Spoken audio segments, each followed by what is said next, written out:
Il y a une multitude de façons d'annoncer l'évangile à un étudiant. Une multitude de façons.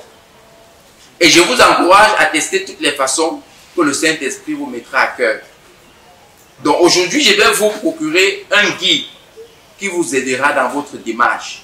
Donc je vous donne beaucoup plus ici un guide de comment aborder. De telle manière que quelle que soit l'approche que vous preniez pour aborder un étudiant, que vous ayez au moins un canevas, plus ou moins dans lequel vous pouvez rester et être sûr qu'à date ou à la fin de votre message, vous allez déposer ce que vous voulez effectivement déposer, qui est la bonne nouvelle de l'évangile de Jésus-Christ.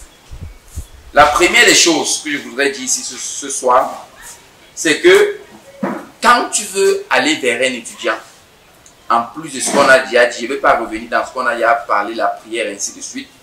1. Observez l'étudiant à qui vous voulez prêcher Jésus.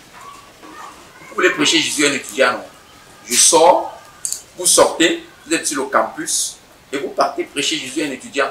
Pendant que vous approchez l'étudiant à qui vous voulez prêcher Jésus, observez-le. Une observation rapide vous permet de saisir quelques éléments. Est-ce que c'est une fille ou c'est un garçon? Est-ce que c'est quelqu'un de triste ou de joyeux? N'est-ce pas? Est-ce que la personne a l'air pressée ou la personne a tout son temps? Comment est-ce que la personne est vêtue? Est-ce que la personne a un bras cassé ou un pied malade? Est-ce que observez la personne? Parce que de l'observation que vous faites de celui à qui vous prêchez l'évangile va dépendre de l'approche que vous allez prendre lorsque vous devez approcher ou prêcher l'évangile. Donc, il est important. Donc, tous ceci vous aideront à savoir à peu près à qui vous vous adressez. Plus ou moins à qui vous vous adressez. Après avoir observé, et quand vous êtes en train d'approcher la personne, soyez joyeux. Ce n'est l'évangélisation, ce n'est pas un fardeau. Soyez joyeux. Dégagez de l'assurance. Soyez agréable. Soyez paisible. Ne pas dire à quelqu'un que Jésus est ma joie. Lorsqu'on te regarde, on voit toute la souffrance et le deuil du monde sur toi. Soyez joyeux. Soyez accessible. Détendez l'atmosphère lorsque vous rencontrez des personnes, tout en restant sérieux. Tout en restant sérieux, j'aborde quelqu'un, un étudiant. Bonjour, comment tu vas? Je vais bien, je t'ai vu, bon, il m'a plu de venir partager la bonne nouvelle avec toi. Parce que je t'ai vu là, peut-être tu étais seul, et ainsi de suite. On se tient une minute. De manière simple, un peu comme si tu parles à ton frère, à ta soeur de chaque jour. Ne fais pas l'exercice de l'évangélisation une corvée. Que j'ai mes 5 personnes à atteindre ce jour. Et voici mon délai aujourd'hui, voici la 5e personne. Si il rate l'étudiant, c'est prendre le tour. Non, ne fais pas l'évangélisation une corvée, sois détendu. L'évangélisation, c'est une vie, c'est une bénédiction. Et dans des autres éléments, plus tard, vous allez comprendre ce que je suis en train de dire. Adaptez-vous à la personne et mettez-vous à son niveau. Bien aimé, je suis souvent arrivé, j'ai souvent, pendant les campagnes d'évangélisation ou les périodes d'évangélisation sur le campus, et vous voyez, vous arrivez, si la personne est assise sur le gazon, par exemple, vous l'abordez, vous lui dites bonjour, la personne reçoit, asseyez-vous sur le gazon, à côté de la personne. Mettez-vous au niveau de la personne, ne restez pas debout. Parce que rester debout va faire que la personne va rester comme ça pour vous écouter. Et après, elle va fatiguer, elle va commencer à s'embarrasser, elle va tout faire pour trouver les moyens pour que vous partiez. Mais dès que vous asseyez, la personne comprend que, bien que vous soyez bien habillé, vous avez choisi de vous amener, de vous asseoir. Ça veut dire que ce que vous voulez lui dire là est certainement d'une importance capitale. C'est le message que vous passez lorsque vous asseyez sur le gazon avec la personne. La personne doit comprendre que vous donnez un peu du temps pour elle. C'est le message que vous passez lorsque quelqu'un est assis sur un banc public au campus et que vous arrivez pour l'évangéliser, vous vous asseyez aussi à côté de lui. Ça veut dire que la personne comprend que, en fait, cette personne-ci me donne du temps. Cette personne-ci s'intéresse. Cette personne peut ce que la personne veut dire est tellement importante que la personne choisit de se ramener dans l'environnement dans lequel je me trouve. Soyez simple et rempli d'amour. Souvenez-vous de quelque chose. Quand vous évangélisez, quelle que soit la dureté de quelqu'un, vous ne restez pas à parler à sa dureté. Le but, c'est de parler à son cœur. Et le langage que le cœur comprend, c'est le langage de l'amour. C'est le langage là que le cœur comprend. Et donc, si votre amour est réel et profond, si votre interlocuteur se rend compte qu'effectivement, pendant que vous parlez, vous dégagez de l'amour. Vous l'évangélisez par amour, parce que vous ne voulez pas qu'il aille en enfer. Amen.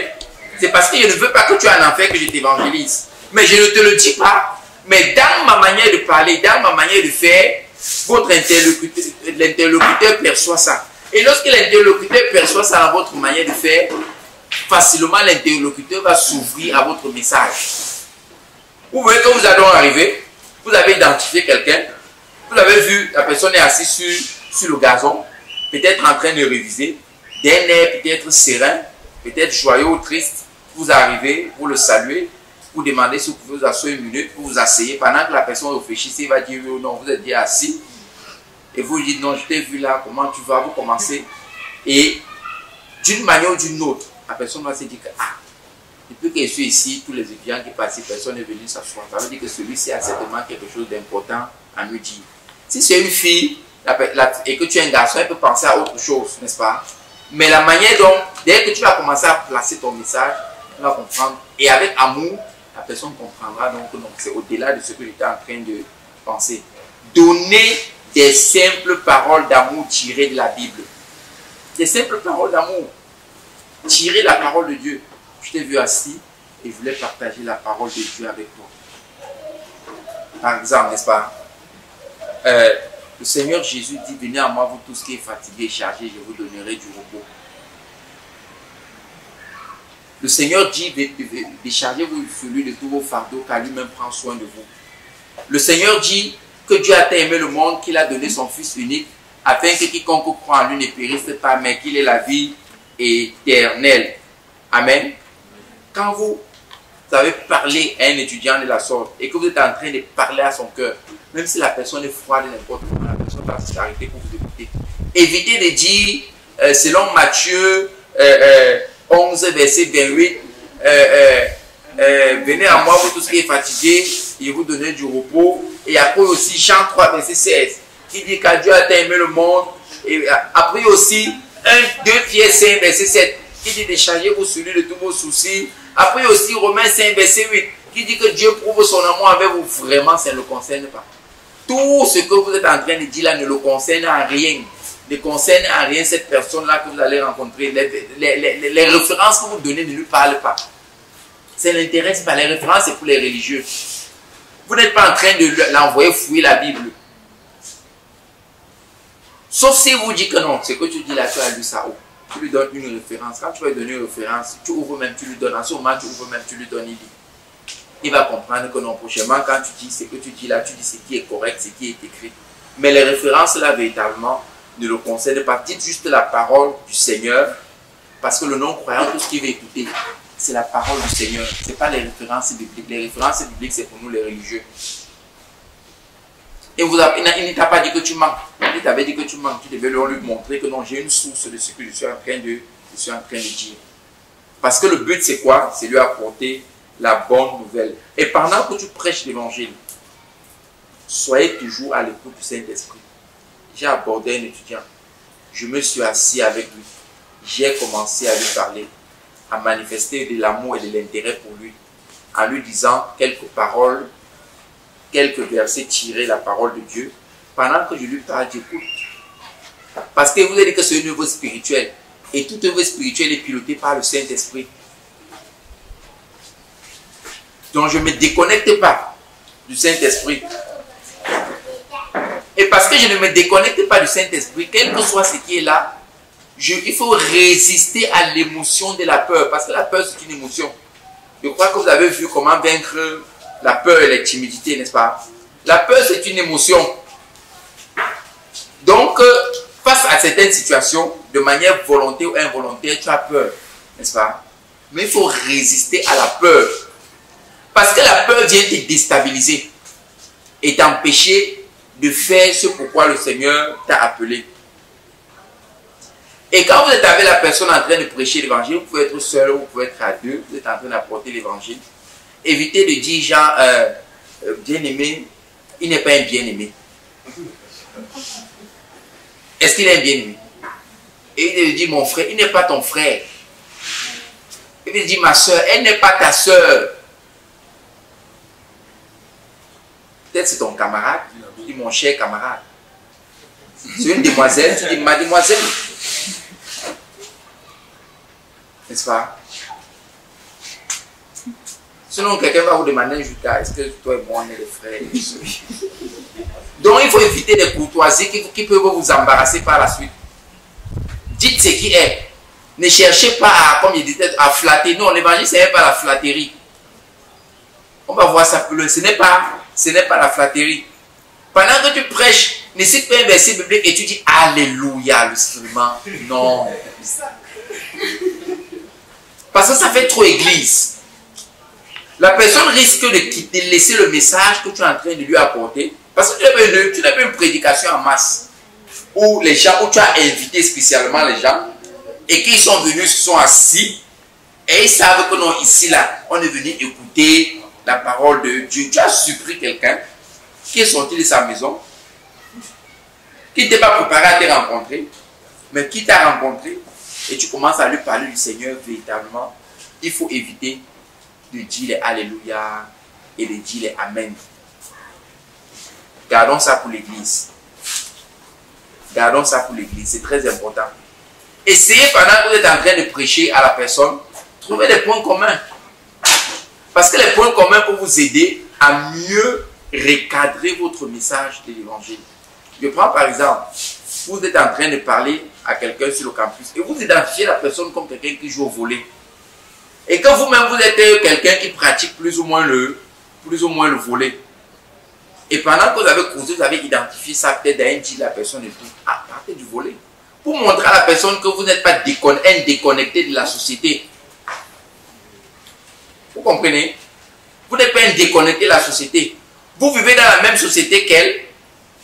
Vous vivez les mêmes choses qu'elle vit. Mais vous avez choisi le chemin du Seigneur parce que c'est le chemin de la vérité et de la vie. Bien-aimé, parlez de Jésus. Ne parlez pas d'autre chose. Parlez de Jésus. Présentez clairement Jésus. Sans flou, sans ombre de variation. Présentez clairement Jésus à la personne. De telle manière que si la personne vous laisse, qu'elle ait reçu, qu'elle puisse dire quelque chose sur la personne de Jésus. Ce n'est pas un enseignement que vous faites sur Jésus, mais c'est pour dire à la personne clairement, à partir du moment qu'elle vous a ouvert la possibilité de dialoguer avec elle, c'est pour lui dire clairement, vraiment mon frère, vraiment je t'encourage, parce que voir cela je t'encourage. Parce que le Seigneur dit dans sa parole, il a tant aimé le monde, il a donné son Fils unique Jésus. Et quand je te vois, j'ai également envie que tu puisses connaître ce Jésus-là. Je souhaite vivement que tu puisses connaître ce Jésus. Mais la connaissance de Jésus vient pour hasard. Cette connaissance est conditionnée par la repentance. N'est-ce pas? C'est conditionné par la repentance. Et la repentance, ce n'est pas une église. La repentance, c'est un engagement intérieur fort à abandonner le péché pour marcher selon la volonté de Dieu. Ne creusez pas partout dans la vie de la personne pour chercher à savoir ses souffrances, ce qu'elle a souffert, pour voir si la personne a... Non. Restez sur l'essentiel. Présentez Jésus. Présentez Jésus. N'adoptez pas un style mendiant. Comme il a dit tantôt. N'adoptez pas un style mendiant comme si vraiment, comme si quand tu viens prêcher, il y a quelqu'un, tu te dis, mais sans qu'est-ce qu'il vient? Qu'est-ce qu'il fait? Le commerçant veut te convaincre d'accepter sa marchandise et de l'acheter à tout prix et à tous les prix. Que ce soit bon, que ce soit mauvais. Ça, c'est le but du commerçant.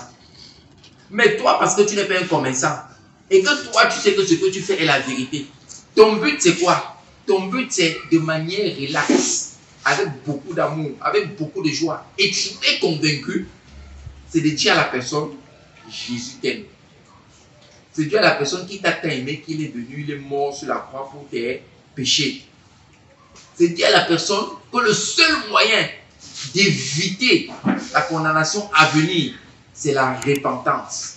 Si toutefois tu choisis d'abandonner la vie que tu mènes aujourd'hui, qu'elle soit une vie que tu trouves un peu bonne, moyennement bonne, telle que tu ne t'es pas repenti, le chemin qui est devant toi, ce n'est pas le chemin de la vie éternelle. Et Jésus veut que tu reviennes sur le chemin, que tu l'acceptes pour avoir la vie éternelle. Et c'est ce Jésus que je te présente aujourd'hui. Même si la pression veut philosopher n'importe comment, toi tu ne philosophies pas. Tu dis que Nietzsche avait dit que, Jean-Paul Sartre avait dit que, Zeus avait dit que tu n'es pas dedans.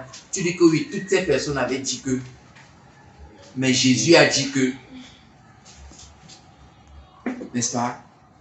Jésus a dit que c'est celui qui croira qui sera sauvé,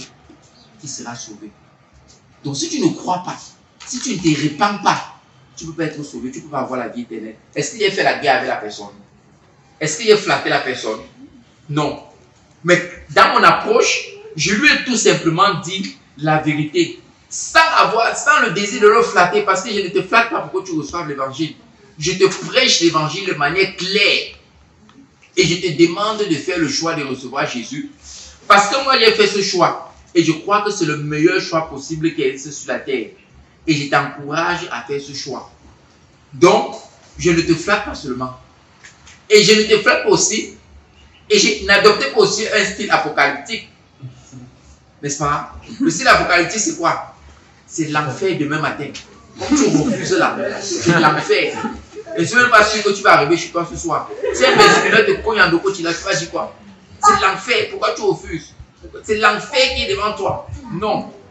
N'adoptez pas ce style-là. Parce que tu l'as dit, quand tu dans ton message, que s'il ne reçoit pas Jésus, s'il ne se répand pas de ses péchés, il y a la condamnation éternelle qui l'attend devant lui. Tu le lui dis clairement.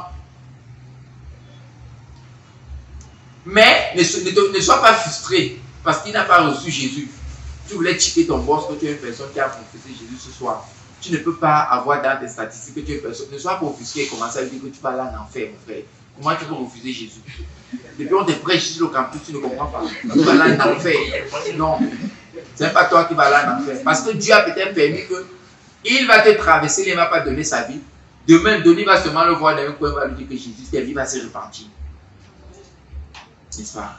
Donc, toi, aujourd'hui, pendant que tu prêches l'évangile, tu présentes clairement la parole de Dieu.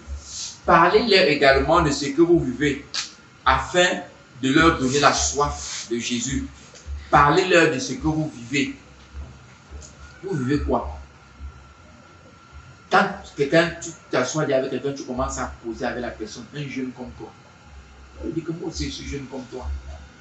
Mais j'ai choisi d'abandonner l'impudicité. J'avais une petite amie, j'ai choisi d'abandonner pour suivre Jésus. Parce que j'ai compris que les plaisirs de ce monde ne peuvent pas être comparés à la gloire à venir qui sera révélée. Donc j'ai donc choisi d'abandonner ça pour suivre Jésus. Parce que j'ai compris que le salut de mon âme est plus important que tous les plaisirs que je peux gagner sur cette terre. Quand vous parlez comme ça à quelqu'un, vous êtes en train de déclencher sa soif, d'en savoir plus. La personne va dire, est-ce que c'est vraiment possible de vivre sans petit ami? Est-ce que c'est vraiment possible de faire une UV ici, de valider? Il y avait une UV chez nous qu'on appelait électrostatique, une UV optionnelle à maths info à l'époque. Est-ce que c'est vraiment possible de valider l'électrostatique sans tricher? Est-ce que tu bûches l'électrostatique comme ça quand l'ordre de un muscle?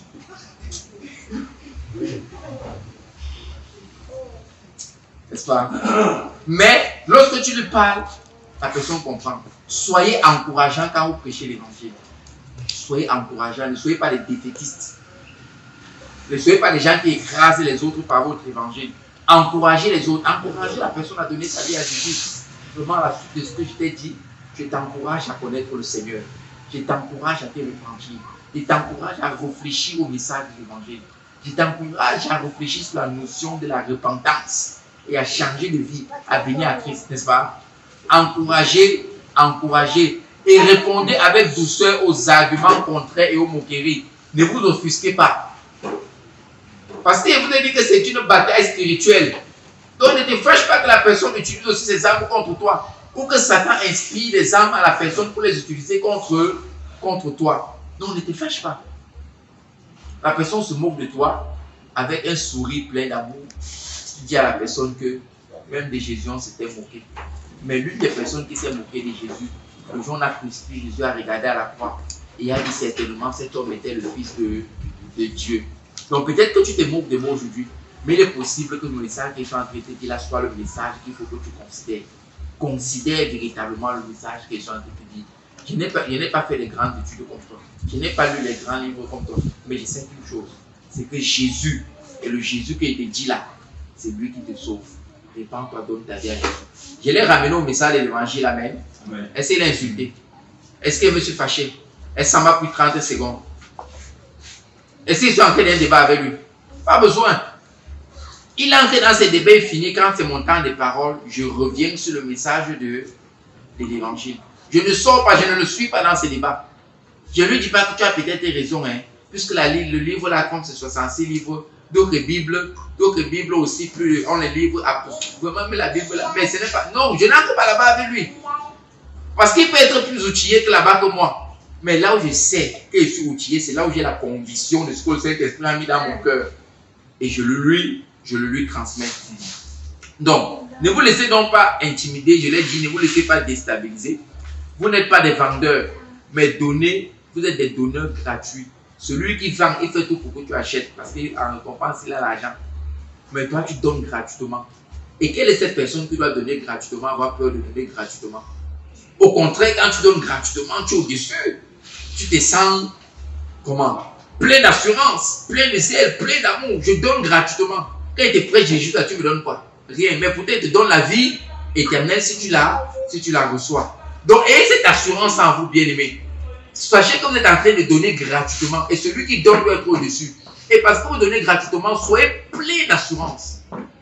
Dans beaucoup d'humilité, beaucoup de respect, mais plein d'assurance. Ne rentrez pas dans les bâches, je l'ai déjà dit, parce que ce Saint-Esprit qui critique, ce Saint-Esprit qui convainc, pardon, ne critiquez pas les religions.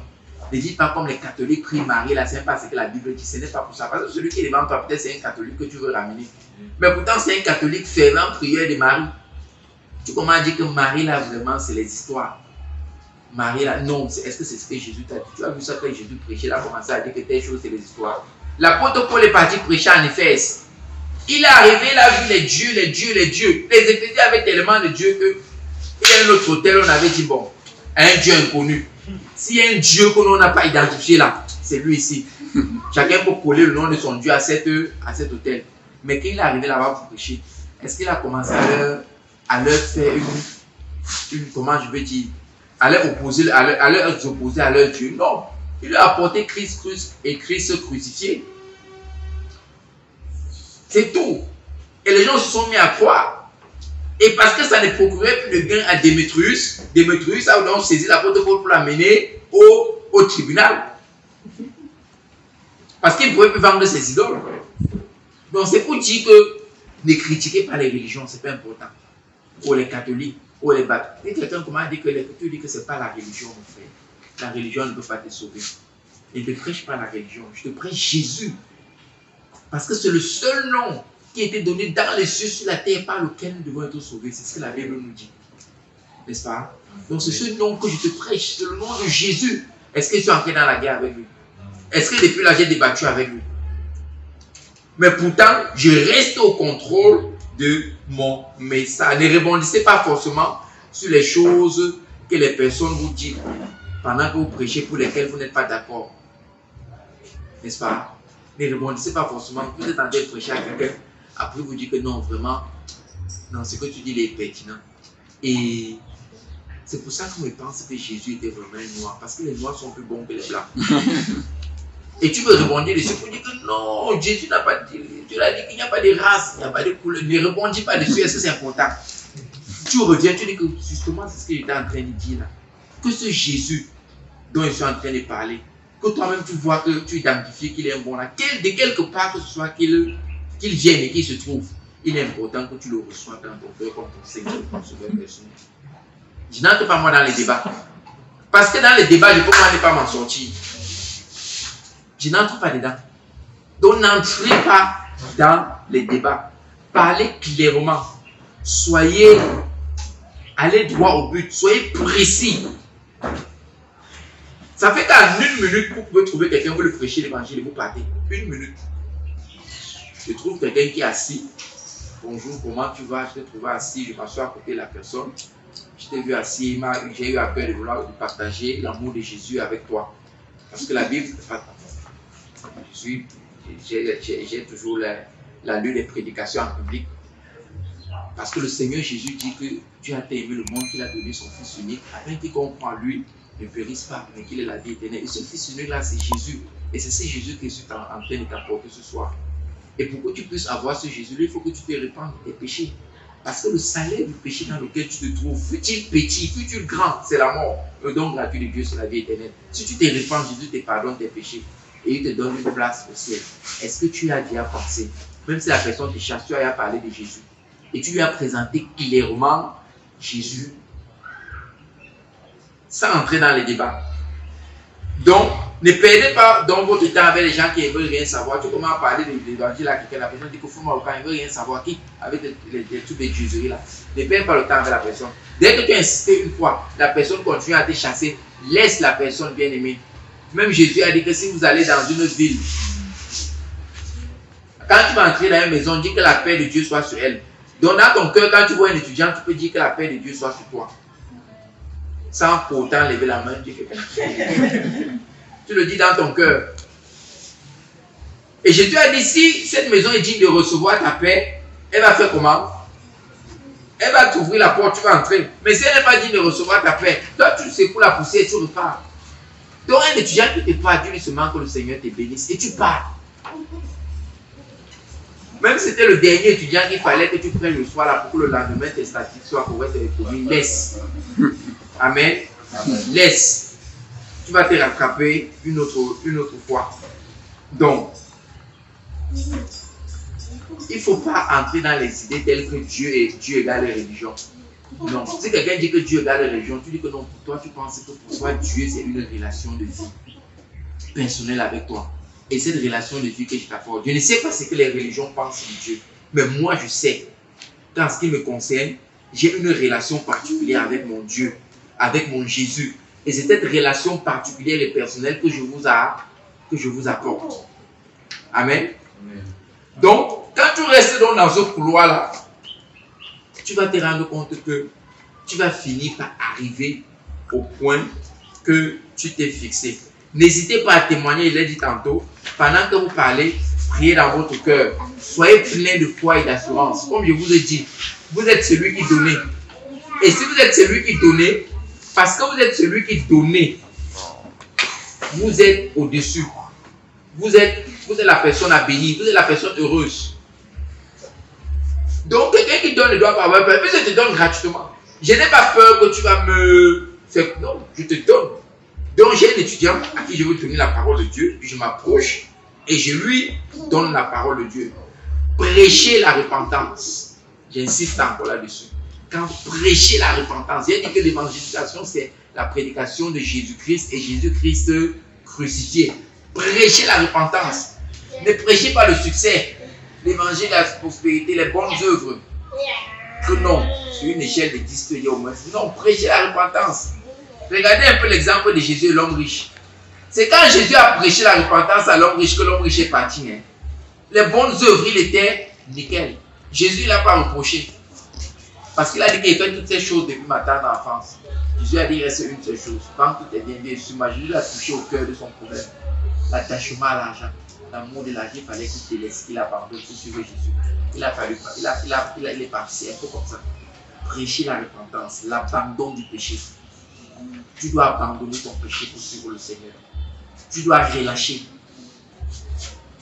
Si quelqu'un te dit que Jésus me comprend dans mon péché, dis-lui que Jésus comprend mieux que tu abandonnes ton péché et que tu es la vie éternelle. Amen. Dis-lui seulement ça, comme ça vous pouvez passer. Quand vous avez fini de prêcher, proposez la prière aux gens. Si à l'instant, si quelqu'un est disposé à prier, ou vous avez prêché à quelqu'un qui est touché, vous avez trouvé quelqu'un, il dit tantôt, vous pouvez trouver quelqu'un, comme mon frère Junior, la personne a mal le pied, vous lui apportez l'évangile de Jésus. La personne vous écoute, ne partez pas comme ça. Proposez-le que je vois que tu as mal. Est-ce que je peux prier avec toi à l'instant?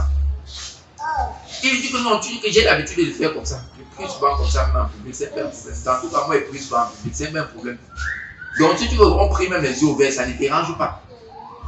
Tu commences à dire que prions seulement, et prier pour ton pied.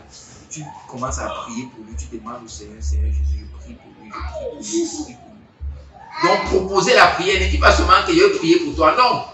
Parce que je vais prier pour toi, là, tu peux partir, tu ne pries pas. Tu oublies. Mais c'est vrai que tu vas noter. Et si tu fais ton évangile de manière suivie, tu vas prier pour lui à la maison. Mais propose-lui de prier avec lui. Si la personne est d'accord, tu pries avec la personne. Et pour finir, il faut garder le contact de la personne. On a tellement de moyens par lesquels on peut garder les contacts aujourd'hui, n'est-ce pas? Garder le contact de la personne.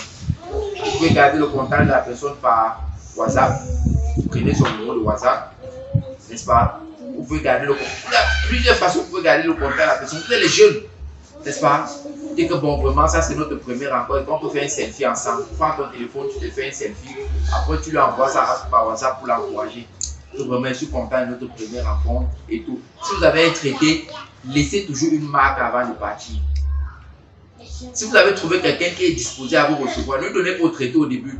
La personne peut te dire qu'elle veut lire le traité. Laisse tout ce que tu dis là. Oh, mais moi, j'ai souvent fait ça. Tout ce que tu dis là, c'est ici. Non, tu dis que oui. Il dit que c'est bon. Laissez le traité à la fin. Avec votre numéro dessus. Ne laissez pas un traité qui n'a pas votre contact. Parce que la personne peut avoir besoin de vous recontacter. Laissez le traité avec votre numéro dessus. S'il n'y a pas votre numéro, mettez votre numéro dessus. Voici mon numéro. Même si la personne ne vous a pas donné son numéro, prenez-le. Laissez votre numéro chez la personne sur le traité que vous lui avez donné. Donc, comme j'ai dit au début de mes propos, j'ai fini. J'ai dit au début de mes propos que je voulais beaucoup plus donner une sorte de couloir sur le comment aborder, afin que quelle que soit votre approche, que vous puissiez rester dans ce couloir-là. Et si vous restez dans ce couloir-là, vous aurez difficilement les personnes qui ne vous écoutent pas.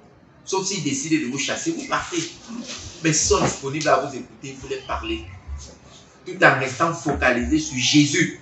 C'est Jésus que vous prêchez. Les discussions ont perdu beaucoup. Même les chrétiens, les discussions les ont perdues. Il y a plein de chrétiens qui sont partis avec les débats terribles. Nous, on baptise avec la tête, on baptise avec le nez, on baptise avec le fond. Ça ne sauve pas. Ça ne sauve pas. Si vous tombez sur quelqu'un qui est enfant de Dieu, comment vous dites que toi-même qui me prie, moi je suis enfant de Dieu, il y a pour mon baptême comme ça. Est-ce que toi, Mathieu, dis que Alléluia, tu es enfant de Dieu, tu dis, il y a repenti tes péchés, gloire à Dieu, te laisse accepter et je m'en vais.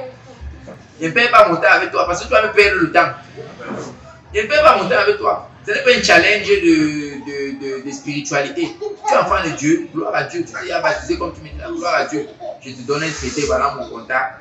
Est-ce qu'on peut garder contact, on peut changer? Et je suis parti. Et ça m'évite d'entrer dans les situations très très compliquées. Amen. Gloire à Dieu. Donc, je voudrais vous orienter vers un lien YouTube.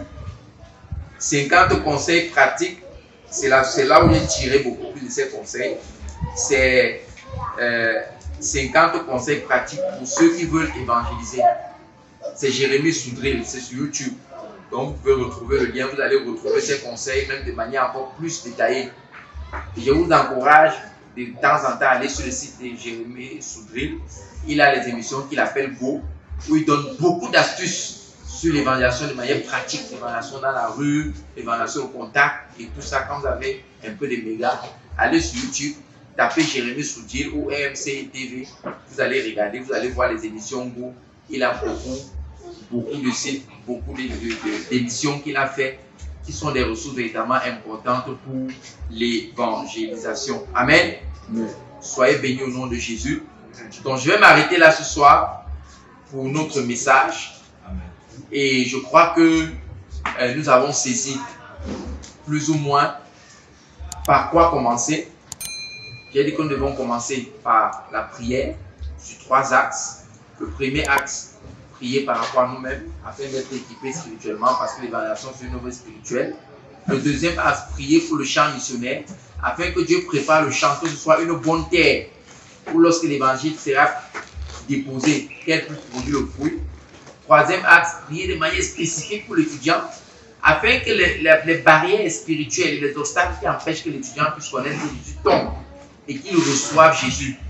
Donc, nous avons donc, après ça, nous avons donc vu également qu'il est donc important donc de pouvoir se discipliner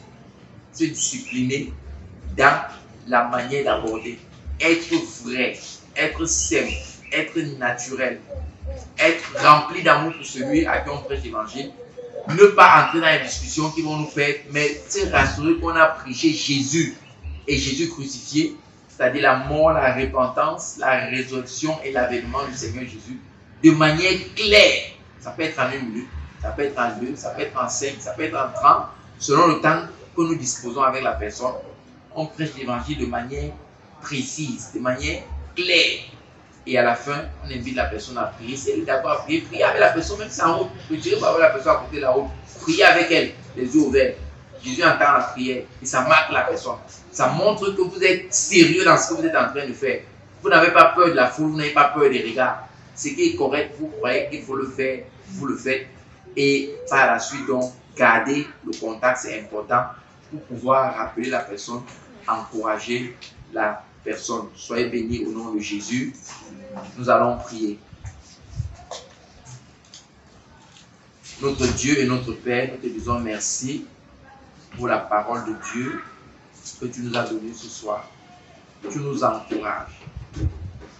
Parce que ton prédication, la bonne nouvelle est une œuvre spirituelle. Tu nous encourages à prier, à nous équiper spirituellement, à investir le champ missionnaire dans la prière et à briser les obstacles qui empêchent que les étudiants puissent connaître Christ. Père, notre prière, c'est que tu nous bénisses. De manière spécifique, je prie pour chaque étudiant ici ce soir. Ceux qui nous ont suivis dans les réseaux sociaux, ceux que nous suivrons encore. Seigneur, afin que la parole de Dieu, Père éternel, leur investisse, que la parole de Dieu leur remplisse, et que véritablement dans le champ missionnaire, qu'ils soient efficaces, qu'ils soient courageux, qu'ils soient braves, et qu'ils soient des instruments que tu utilises pour apporter joyeusement la bonne nouvelle. Seigneur, merci pour la victoire. Béni sois-tu, Seigneur, au nom de Jésus, nous avons prié. Amen. Merci beaucoup.